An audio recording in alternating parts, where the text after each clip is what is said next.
Welcome, Jack. How are you today? I'm good. How are you? Good, thank you. We will jump right in and get started. Our first question will be from Chris Daly.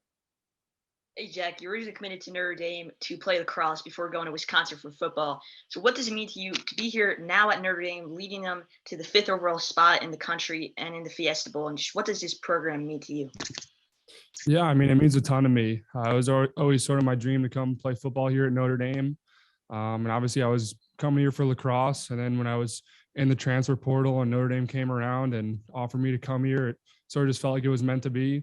So every day just feels like a blessing to be here. And I'm just super excited for this last opportunity.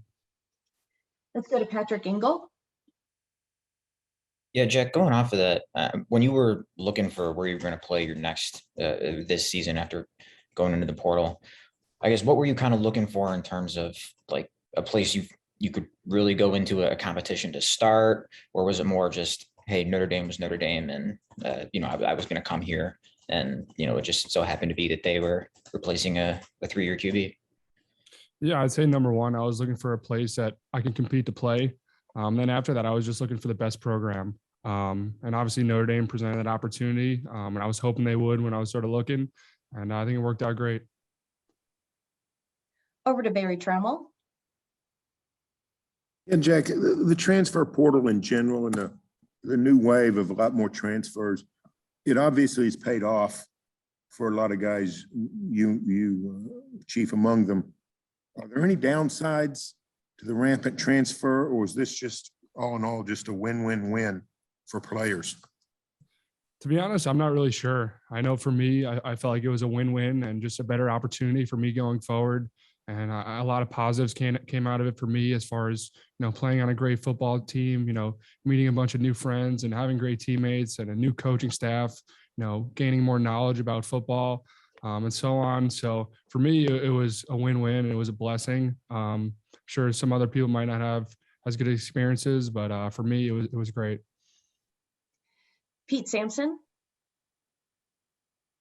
Jack, as you sort of look back on the season and getting into the Notre Dame locker room, like for a grad transfer, what were the keys to making it work in terms of getting to know guys, trying to lead, but not trying to lead too much, trying to fit in, but also trying to stand out? Like, what were the keys to making that work in your case?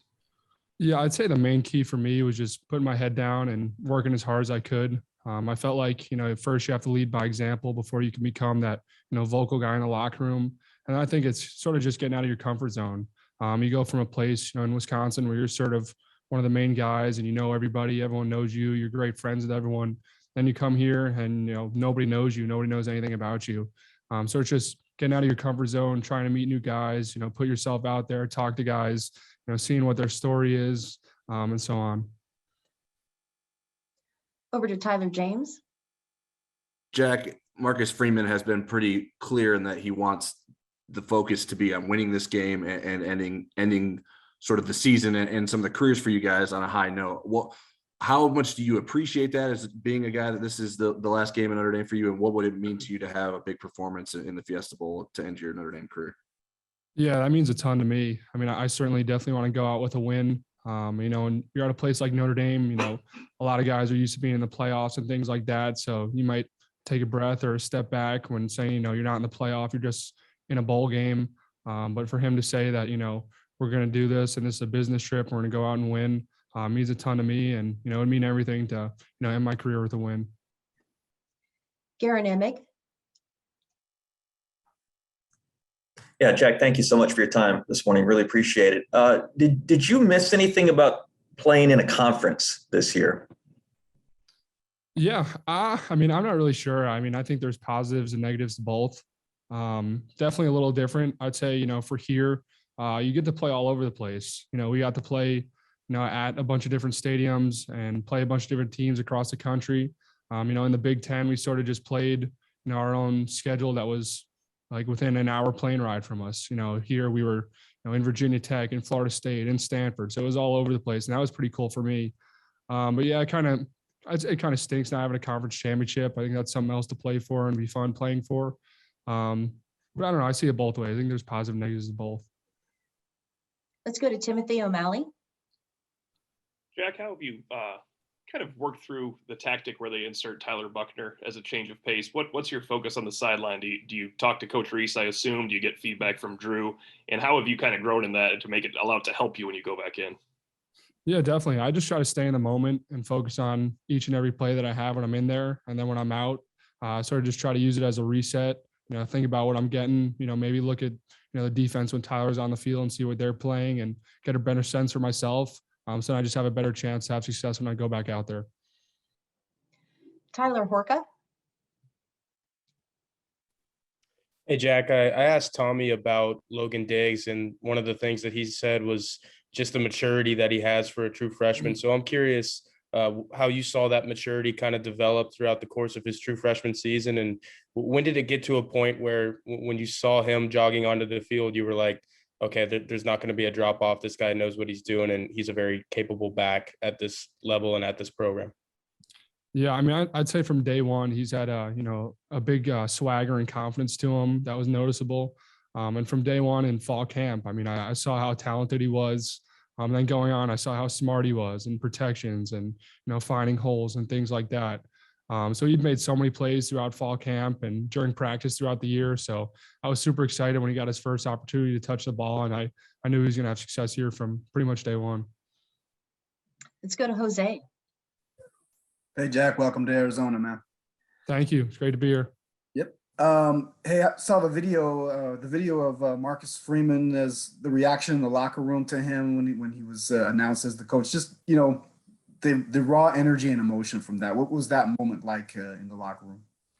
Yeah, it was amazing. I mean, it was such a special moment, for him, and I'd say for us too. I mean, you could see how much guys loved him and were excited for him. And we definitely want to, start him off on the right note and get a win for him. And guys going to play very hard for him.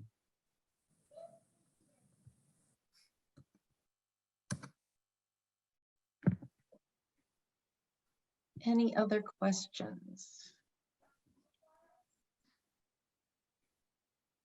Let's go back to Pete Sampson.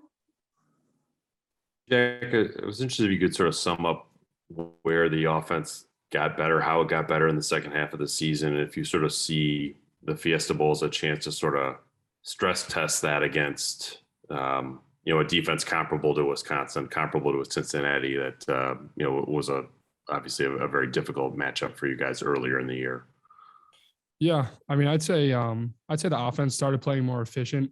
I think that started with me and getting the ball in my hands and making, quick, smart decisions right away.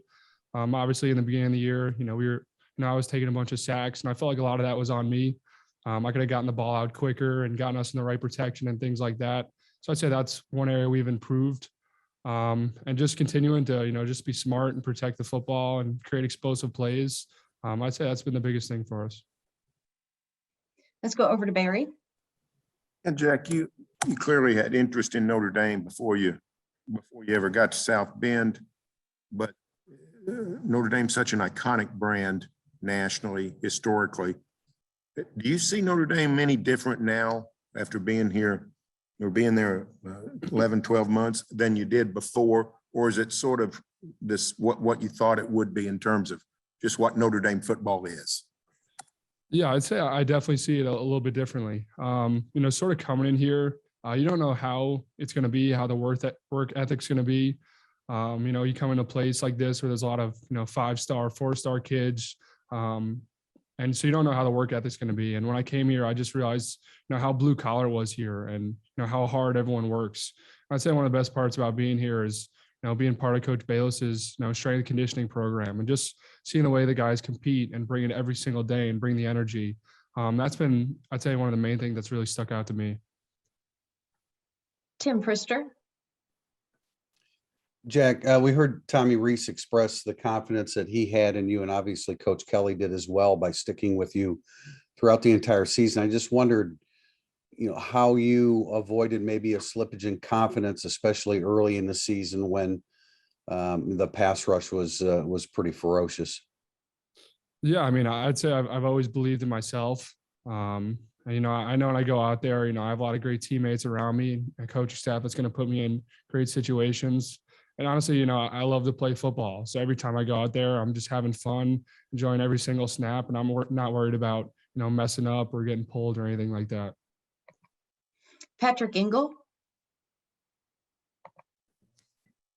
Jack, what was your relationship with Marcus like for the first 11 months he was here, basically until he was named head coach? I imagine as a team leader, you're around him maybe somewhat, but he's probably still not in any of your meetings. And what was that like? And I guess what gave you the sense that like, he could do this and he would be a guy the team would rally around? Yeah, I'd say we've always had a good relationship. He's always around the facility, always around the guys, talking to different guys, both offense and defense, getting to know everyone, getting to know their stories. Obviously I haven't been in, meetings with him or anything like that. And it's been a ton of fun to be in the team meetings with him now and really get to know him even more.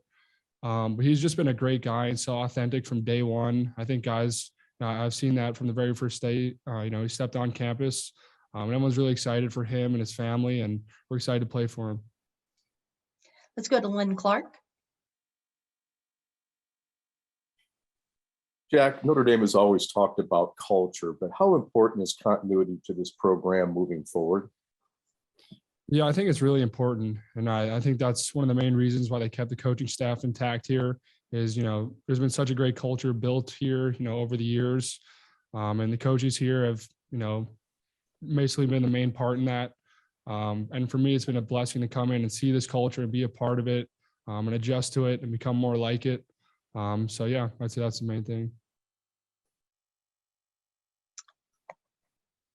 All right, let's go to Mike Hutton. Yeah, Jack, what is the key offensively to, winning this game? And do you see this as sort of like a low scoring sort of ball control type of situation with two great defenses? I mean, I hope it's not low scoring for us at least. I mean, I hope we can put up a ton of points. But I'd say one of the keys is, protecting the football, not turning it over, creating explosives down the field, and just being efficient, getting good plays on first and second down, staying in third and manageable situations, and just being a smart football team. Well, thank you, Jack. That will wrap up our time with you today. Good luck on Saturday. Thank you very much. You're very welcome. Thank you. Next